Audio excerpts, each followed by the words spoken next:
একজন আগন্তুক আসলো, বনু সালামা গোত্রের জনৈক এক ব্যক্তি আসলো, এসে বলল যে ইয়া রাসূলুল্লাহ, আমার বাবা মা দুনিয়া থেকে বিদায় হয়ে গেছে, আমি কি এখনো তাদের কোনো খেদমত করতে পারি? দেখেন কি সুন্দর প্রশ্ন করছে। ইয়া রাসূলুল্লাহ, আমার বাবা মা দুনিয়া থেকে বিদায় হয়ে গেছে, আমি কি এখনো আমার বাবা মায়ের কোনো খেদমত করতে পারি? আল্লাহর পয়গম্বর সাল্লাল্লাহু আলাইহি ওয়াসাল্লাম বলেন, নাম, অবশ্যই তুমি পারো, অবশ্যই তুমি বাবা মায়ের খেদমত করতে পারো। ওই ব্যক্তি বলে, ইয়া রাসূলুল্লাহ, কিভাবে? আল্লাহর পয়গম্বর সাল্লাল্লাহু আলাইহি সাল্লাম বলেন, খিসালুন আরবাউন, চারটি পদ্ধতি রয়েছে। কয়টি পদ্ধতি ভাই? চারটি পদ্ধতি রয়েছে, যে চারটি পদ্ধতিতে তুমি তোমার বাবা মায়ের খেদমত অব্যাহত রাখতে পারো। সুবহানাল্লাহ। ওই সাহাবী বলেন, ইয়া রাসূলুল্লাহ, কি পদ্ধতি? আল্লাহর পয়গম্বর সাল্লাল্লাহু আলাইহি ওয়াসাল্লাম বলেন, এক নাম্বার হচ্ছে আদ-দুআউ লাহুমা, তাদের জন্য দোয়া করতে থাকো, তাদের জন্য দোয়া করতে থাকো। আল্লাহ তাআলা বলেন, ওয়াকফিদ লাহুমা জানাহাদ দুল্লি মিনার রাহমা ওয়া কুর রাব্বিরহামহুমা কামা রাব্বায়ানি সগীরা।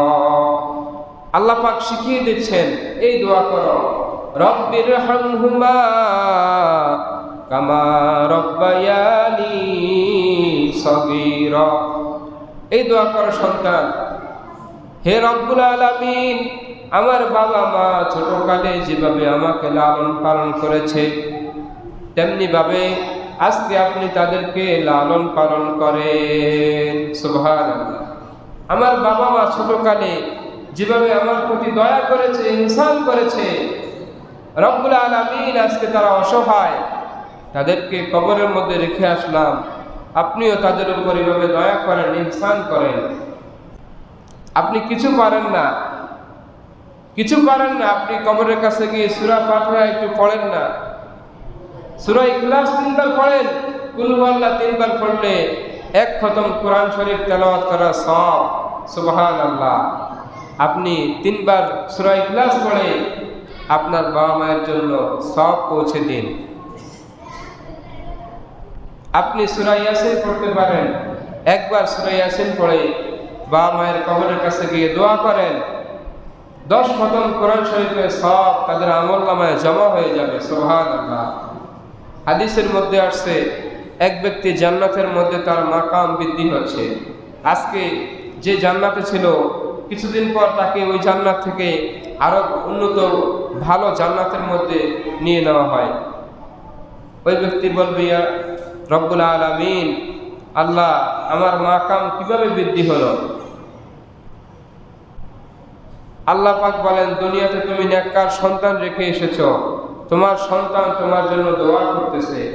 তোমার সন্তান বলে, আল্লাহ, আমার বাবাকে জান্নাতের উচ্চ মাকাম দান করেন। তোমার সন্তান তোমার জন্য কান্না করে দোয়া করে, তোমার জন্য দান সাদকা করে, এই জন্য তোমার মাকাম বৃদ্ধি পাচ্ছে। তাহলে 1 নাম্বার হচ্ছে কি? দোয়া করতে থাকা। 2 নাম্বারে হচ্ছে ওয়াল ইস্তিগফারু লাহুমা।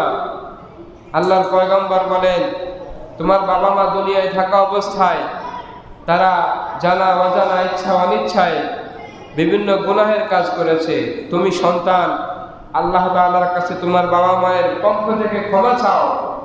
বলো, আল্লাহ, আমার বাবা মায়ের পক্ষ থেকে আমি আপনার কাছে ক্ষমা চাই, আমার বাবা মায়ের গুনাহগুলো আপনি মাফ করে দিন। সুবহানাল্লাহ। এভাবে, কারণ কবরে যারা আছে, নামাজ পড়ার সুযোগ নাই, রোজা রাখার সুযোগ নাই, হজ যাকাত কোনো আমল করার সুযোগ নাই, জিকির করার সুযোগ নাই। যদি আপনি তাদের জন্য দোয়া করেন, ইস্তেগফার করেন, এগুলো তারা কবরে বসে সওয়াব পাবে। সুবহানাল্লাহ। তারপরে 3 নাম্বার হচ্ছে, আল্লাহর পয়গম্বর সাল্লাল্লাহু আলাইহি সাল্লাম বলেন, ওয়াল ইনফাদু আহাদিহিমা, তোমার বাবা মা দুনিয়ায় থাকা অবস্থায় যে কমিটমেন্টগুলো করেছিল, ওয়াদা করেছিল, সেগুলো তোমরা পূরণ করে দাও। মানুষের সাথে ওয়াদা ছিল, মানুষের সাথে দেনা পাওনা ছিল, লেনদেন ছিল, সেগুলো যদি তুমি আদায় করে দাও, তাহলে এটাই তোমার বাবা মায়ের খেদমত হবে। মুহতারাম হাজিরিন, এরকম অনেক বাবা মা দুনিয়াতে ঋণ রেখে যায়, আর এরকম অকৃতজ্ঞ কিছু সন্তান থাকে, তারা বলে আমরা এই ব্যাপারে কিছু জানি না। কি বলেন? আরে তোমার বাবা মা যদি দুনিয়াতে আরো 10টা বছর থাকতো, তাদেরকে তুমি খাওয়াইতা না? খাওয়াইতা তো ওই টাকাটাই দেও না তাদেরকে। তাদের যে ঋণগুলো আছে, এই ঋণগুলো তারা কবরে নিয়ে গেছে। এই ঋণগুলো তোমাকে বড় করতে তোমার বাবার কলিজা মাটির সাথে লেগে গিয়েছে। তোমার মায়ে আরেক বাড়িতে কাজ করে করে তোমাকে বড় করেছে, তারপরেও অনেক ঋণে পড়ে গিয়েছে। মুহতারাম হাজিরিন, 4 নাম্বার হচ্ছে আল্লাহর পয়গম্বর সাল্লাল্লাহু আলাইহি ওয়াসাল্লাম বলেন, ওয়াল ইকরামু সাদিকিহিমা, তোমার পিতা মাতার যে সমস্ত আত্মীয় স্বজন ছিল তাদের সাথে উত্তম ব্যবহার করো, ভালো আচরণ করো। তোমার খালা, তোমার মামা, তোমার নানা, এরকম যারা ছিল বাবা মায়ের আত্মীয়, যারা দুনিয়াতে জীবিত আছে এখনো, তাদের সাথে ভালো ব্যবহার করো। এরকম অনেক জায়গায় দেখা যায় যে ফুফু মারা গেছে, ফুফুর বাড়ি আর কেউ চেনে না, আছে কি না? খালা মারা গেছে, খালার বাড়িতে আর যাওয়া হয় না। কি বলেন? আত্মীয়তার সম্পর্ক বজায় রাখতে হবে। বিশেষ করে পিতা মাতার সাথে সম্পর্কিত একেবারে নিকটতম আত্মীয় না হলেও পিতামাতার ফ্রেন্ড সার্কেল যারা ছিল তাদের সাথে উত্তম আচরণ করা, সুন্দর ব্যবহার করা, বাবার বন্ধুকে এরকম সম্মান করে কথা বলা, যদি সম্ভব হয় কিছু হাদিয়া তোহফা দেওয়া। হয়তোবা তোমার বাবাও তাদেরকে হাদিয়া তোহফা দিতে, ঠিক কিনা?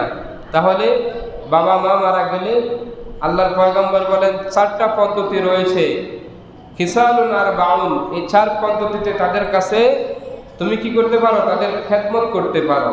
মুহতারাম হাজিরিন, আমি একটা কথা বলে শেষ করতেছি। অনেক দেখা যায় আমরা পিতামাতার মনে জীবদ্দশায় কষ্ট দিয়ে ফেলেছি, হয় কি না? আচ্ছা, এখন কি আপনি গিয়ে মাপ চাইতে পারবেন? তারা কি জীবিত আছে? যদি আপনি এই 4টা কাজ করেন, তারা আপনার উপর খুশি হয়ে যাবে, আপনাকে মাফ করে দেবে। সুবহানাল্লাহ। এবং অনেকে আপনার বাবা মা, আপনি যখন এরকম, তখন আপনি ইনকাম করার মতো হন নাই, বা অল্প কিছু ইনকাম করেন, বাবা মাকে খাওয়াতে পারেন নাই, এখন আপনার হাজার হাজার লাখ লাখ টাকা, আপনার বাবা মাকে খাওয়াতে মন চায়, মসজিদ মাদ্রাসায় দান করেন, এতিম গরিবকে খাওয়ান, মিসকিনকে খাওয়ান, একটা ছেলের লেখাপড়ার ব্যবস্থা করে দেন। আপনার বাবা মা কবরে বসে সব পেতে থাকবে, সব পেতে থাকবে, পেতে থাকবে। সুবহানাল্লাহ। আল্লাহ তাআলা আমাদেরকে পিতামাতার এই হকগুলো আদায় করার তৌফিক দান করুক। যারা পরে আসছি 4 রাকাত কাবলা জামা সুন্নাত পড়ে নেই।